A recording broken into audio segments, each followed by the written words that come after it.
Hello students, कैसे हैं आप। तो इलेक्ट्रिकल यात्रा के इलेक्ट्रिकल टेक्नोलॉजी के प्लेलिस्ट में आपका स्वागत है।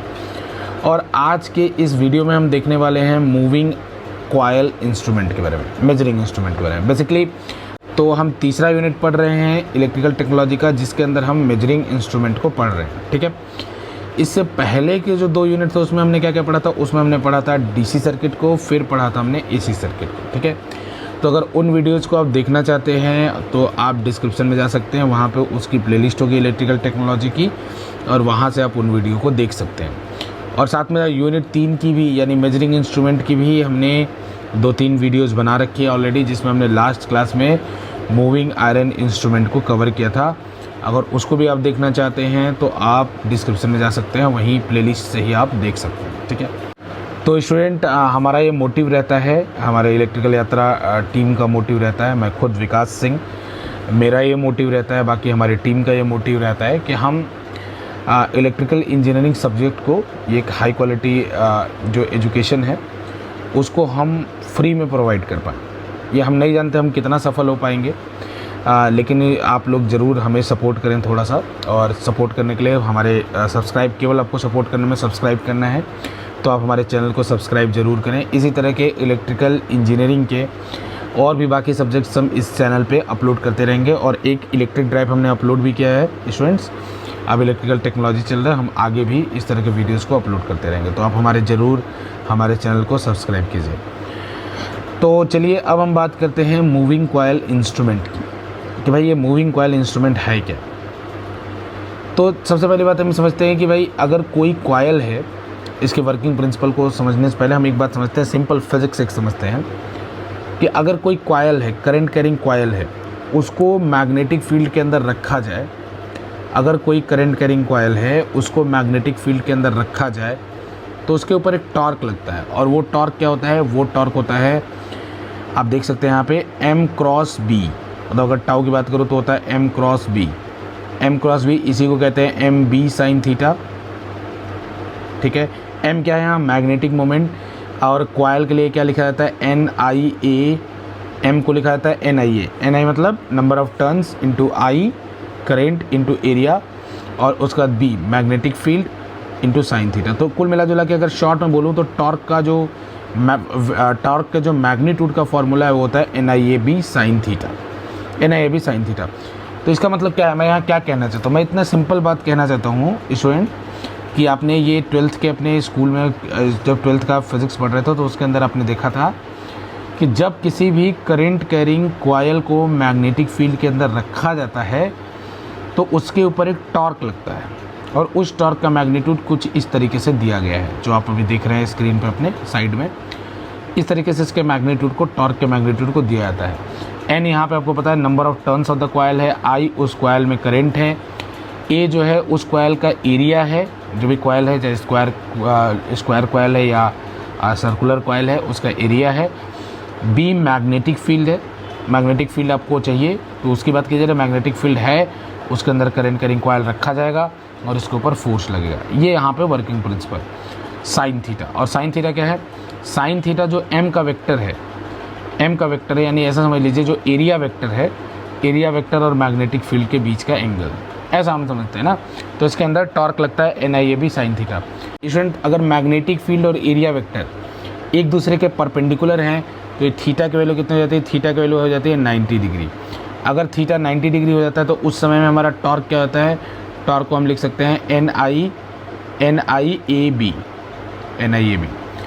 तो जो हम अभी मेजरिंग इंस्ट्रूमेंट पढ़ने वाले हैं, मूविंग कॉयल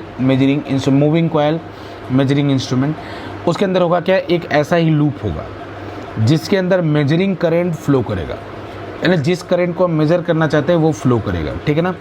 फिर उसके बाद क्या होगा, एक मैग्नेटिक फील्ड रखा होगा, मैग्नेटिक फील्ड हम प्रोड्यूस करेंगे इसके अंदर। अब ये जो मैग्नेटिक फील्ड है उसको प्रोड्यूस करने का 2 तरीका है, या तो हम परमानेंट मैग्नेट से प्रोड्यूस करें मैग्नेटिक फील्ड को, या तो हम इलेक्ट्रोमैग्नेट से प्रोड्यूस करें। तो स्टूडेंट उसी के बेसिस पे अगर हम इसको परमानेंट मैग्नेट से प्रोड्यूस करते हैं तो ये वाला जो है वो कहलाता है परमानेंट, ये जो होगा स्टूडेंट ये कहलाएगा permanent magnet type moving coil instrument. ठीक, लेकिन अगर हम इसी को इलेक्ट्रोमैग्नेट से प्रोड्यूस करते हैं तो ये कहलाएगा dynamometer type moving coil instrument. तो ऐसा देख सकते हैं कि ये वाला केवल जो ऊपर वाला है केवल डीसी के लिए वर्क करेगा और नीचे वाला दोनों के लिए वर्क करेगा, चाहे एसी हो या डीसी, दोनों के लिए वर्क करेगा, ठीक है ना।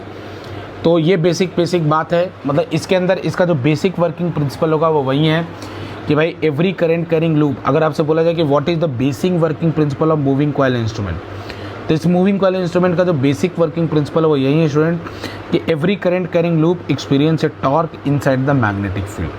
हर करंट कैरिंग लूप जो है मैग्नेटिक फील्ड के अंदर टॉर्क एक्सपीरियंस करता है, तो यही इसका वर्किंग प्रिंसिपल है। यानी जो शुरू में डिफ्लेक्टिंग टॉर्क जिसको कहते हैं, जो पॉइंटर को जीरो पोजीशन से मूव कराता है, वो टॉर्क प्रोड्यूस यही करता है, ठीक है ना। अब हम आगे बढ़ते हैं स्टूडेंट, इसे फिर देखते हैं, हम डिटेल में देखेंगे। पहले हम देखेंगे मूविंग कॉइल इंस्ट्रूमेंट जो कि परमानेंट मैग्नेट टाइप है, फिर हम उसके बाद देखेंगे डायनेमो टाइप को। बहुत सिंपल इसका वर्किंग है, इसका वर्किंग बस केवल और केवल टाउ इक्वल टू NIAB पे डिपेंड करेगा। चलिए स्टूडेंट,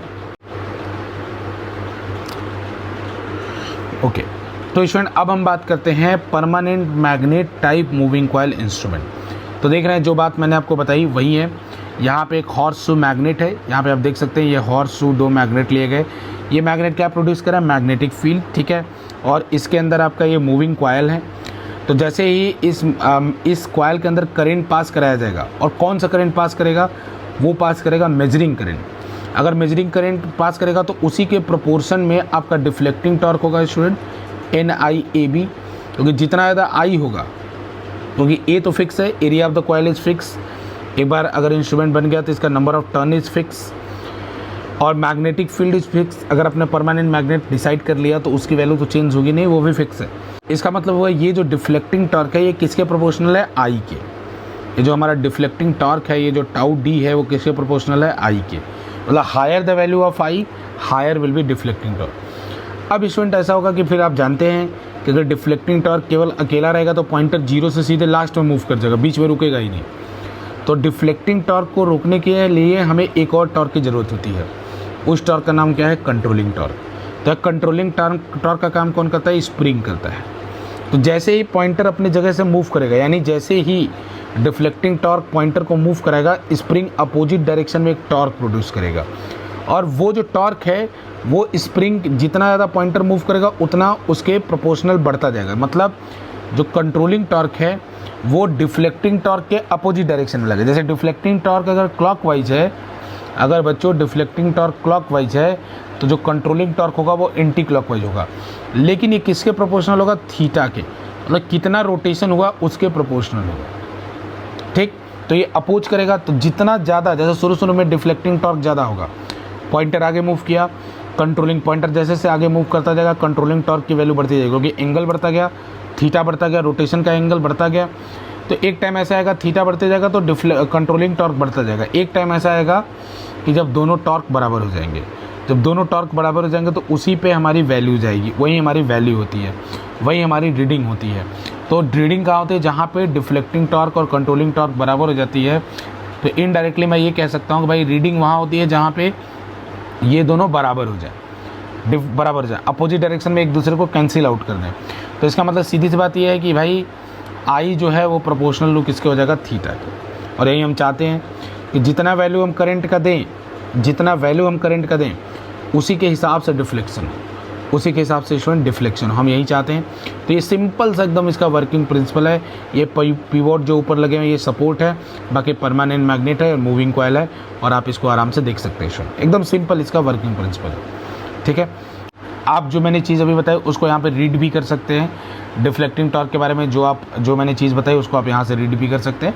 वेबसाइट पे ये जो बगल में चल रहा है ये हमारे वेबसाइट का नोट्स है, वेबसाइट पे पड़ा हुआ है, आप वहाँ से जाके इसको देख सकते हैं, ठीक है ना। तो आप देख लीजिए ऐसा ही। अब बात करते हैं यहाँ पे डैम्पिंग टॉर्क की, भाई कि डैम्पिंग कैसे होता है। अब डैम्पिंग टॉर्क की क्या ज़रूरत है, जैसे हमने आपको पीछे भी बताया, इंस्ट्रूमेंट में फिर से बता रहे स्टूडेंट कि 3 तरीके के टॉर्क होते हैं एक इंस्ट्रूमेंट में, deflecting torque, controlling torque, damping torque. तो डिफ्लेक्टिंग और कंट्रोलिंग का मतलब तो समझ में आ गया। अभी हमने थोड़ा सा ऊपर भी देखा, और पीछे अगर डिटेल में देखना चाहते हैं स्टूडेंट तो आप प्लेलिस्ट में जाइएगा, वहाँ हमने टॉर्क का एक अलग से वीडियो बना रखा है। तो डैम्पिंग टॉर्क यहाँ किसका होता है, यहाँ एडी करंट डैम्पिंग होता है। उसका काम क्या है कि जब दोनों टॉर्क बराबर हो जाए तो पॉइंटर अपने रीडिंग के अबाउट ऑसिलेट न करे, उसका रोकना। वो डैम्पिंग टॉर्क है, उसका काम है उस ऑसिलेशन को रोकना, ठीक है। तो ऑसिलेशन को रोकने का काम किसका है? Damping torque. तो यहाँ एडी करेंट डैम्पिंग होती है, और हम जानते हैं एडी करेंट डैम्पिंग और डैम्पिंग टॉर्क तब तक ही लगना चाहिए, मतलब उसका काम होगा कि भाई पॉइंटर स्लो मूव करे, इनर्शिया ऑफ मोशन को गेन न करे, ठीक है। ये हमारा काम होता है डैम्पिंग टॉर्क का। तो यहाँ डैम्पिंग किसके द्वारा होता है? यहाँ डैम्पिंग होता है एडी करेंट डैम्पिंग होता है, ठीक है। तो आप इसके बारे में डिटेल में पढ़ना चाहते हैं स्टूडेंट, तो आप पीछे वीडियो से देख सकते हैं, ठीक है। अब हम आगे चलेंगे। अब जो हमारा second type of moving coil instrument है उसकी बात करेंगे। यह है dynamo type moving coil instrument students. इसके अंदर क्या है dynamo type moving coil instrument के अंदर, कि यहाँ पे जो मैग्नेट वहाँ काम कर रहा था, यहाँ काम वो कौन करेगा? यहाँ same to same working principle, हर चीज़ सेम है स्टूडेंट, कोई भी डिफरेंस नहीं। डिफ्लेक्टिंग टॉर्क का फॉर्मूला सेम, NIAB, बस यहाँ B में अंतर हो जाएगा। वहाँ B कौन जनरेट कर रहा था? Magnetic field. यहाँ B कौन जनरेट करेगा? यहाँ B कौन जनरेट करेगा? यहाँ B जनरेट करेगा आपका इलेक्ट्रोमैग्नेट। यहाँ B जनरेट करेगा इलेक्ट्रोमैग्नेट। तो एक बात ये समझिए, जब यहाँ B इलेक्ट्रोमैग्नेट जनरेट करेगा तो B कहीं ना कहीं प्रोपोर्शनल टू, ये भी डायरेक्टली प्रोपोर्शनल टू I2 होगी। I2 मतलब जो करंट इलेक्ट्रोमैग्नेट के अंदर फ्लो कर रहा है। तो हमारा टॉर्क जो है वो किसका, उसका फार्मूला क्या होता है? उसका फार्मूला होता है NI, मान लीजिए उसको 1 दे रहा हूँ, AB। तो यहाँ जब V की वैल्यू पुट कर देंगे स्टूडेंट, तो यहाँ पे टॉर्क जो है, ये वाला टॉर्क जो है वो प्रोपोर्शनल आने लगेगा I1 इंटू I2 के। क्यों? क्योंकि भाई B में भी कुछ कांस्टेंट इंटू I2 है, तो टॉर्क आने लगेगा I1 इंटू I2 के। तो यहाँ देख सकते हैं, ये आपका, तो यहाँ देख सकते हैं यहाँ पे कंस्ट्रक्शन दे रखा है स्टूडेंट, कि यहाँ पे मूविंग कॉइल के अंदर एक अलग करंट जा रहा है, और ये जो फिक्स कॉइल है यानी जो इलेक्ट्रोमैग्नेट है उसके अंदर एक अलग करंट जा रहा है, ठीक है। तो ये मूविंग कॉइल है, इसके अंदर अलग करंट, और ये जो इलेक्ट्रोमैग्नेट है इसके अंदर अलग करंट। तो अभी डायग्राम के हिसाब से जो हमने यहाँ लिखा है, इसके हिसाब से इसके अंदर I2 जा रहा है और इसके अंदर I1 जा रहा है, ठीक है ना। तो अब उसी के उन्हीं दोनों के प्रेजेंस में ये पॉइंटर मूव करेगा। सेम टाइप ऑफ कंट्रोल यहाँ भी होता है, बस आपको ये चीज़ याद रखनी है, बाकी बिल्कुल कॉपी पेस्ट आपका मूविंग कॉइल इंस्ट्रूमेंट का होता है, ठीक है ना। अब आगे बढ़ते हैं स्टूडेंट यहाँ पे। तो यही चीज़ जो मैंने आपको बताया स्टूडेंट कि tau D is directly proportional to I1 I2, आप हमारे वेबसाइट पे भी जाके पढ़ सकते हैं, और यहाँ पे उसको डिटेल में देख रखा है। तो यानी जो थीटा होगा, अगर टाउ जो आपका डिफ्लेक्टिंग टॉर्क है वो प्रोपोर्शनल है I1 I2 के, ठीक है ना, I1 I2 के प्रोपोर्शनल है। तो जो आपका कंट्रोलिंग टॉर्क है वो किसके प्रोपोर्शनल होता है? थीटा के। तो एक बात समझ में यहाँ आनी चाहिए कि थीटा डायरेक्टली प्रोपोर्शनल किसके होगा? I1 I2 के। यहाँ पे लिख भी रखा है हमने, थीटा डायरेक्टली किसके प्रोपोर्शनल होगा? I1 I2 के, ठीक है ना। तो जब इसका, ये सिंपल इसका वर्किंग प्रिंसिपल है स्टूडेंट। जब इसका हम वर्किंग देखते हैं तो स्टूडेंट, जब इसका एप्लीकेशन आपको एमीटर की तरह करना होगा, जब हम इसको एप्लीकेशन एमीटर की तरह करते हैं तो दोनों को सीरीज में जोड़ देते हैं। जो मूविंग कॉइल है और जो फिक्स कॉइल है दोनों को सीरीज में जोड़ते हैं, तो दोनों में सेम करंट जाएगा। तो उस समय जो थीटा होगा वो किसके प्रोपोर्शनल हो जाएगा? I² के, यानी I इक्वल टू कितना होगा? Root theta. तो इसका मतलब ये होगा स्टूडेंट कि ये स्केल जो है वो यूनिफॉर्म नहीं होगी, ये स्केल यूनिफॉर्म नहीं, नॉन यूनिफॉर्म होगी, क्योंकि रूट के ऊपर यूनिफॉर्म तब होती है जब I directly proportional to theta होता। जब आपको इसको वोल्ट मीटर की तरह यूज करना तो सेम टू सेम एमीटर में जैसे आपने दोनों को सीरीज में किया था यहाँ भी कर दीजिए, बस यहाँ डिफरेंस ये होगा कि आपको huge amount of resistance use करना होगा, क्योंकि वोल्ट मीटर का रेजिस्टेंस बहुत ज़्यादा होता है, तो huge amount of resistance use करना होगा। और फिर यहाँ पे आप देख सकते हैं V भी डायरेक्टली प्रोपोर्शनल टू थीटा आएगा, ठीक है ना।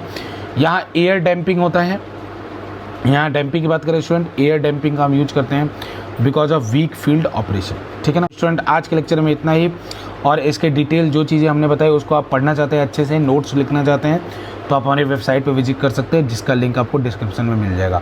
बहुत बहुत धन्यवाद।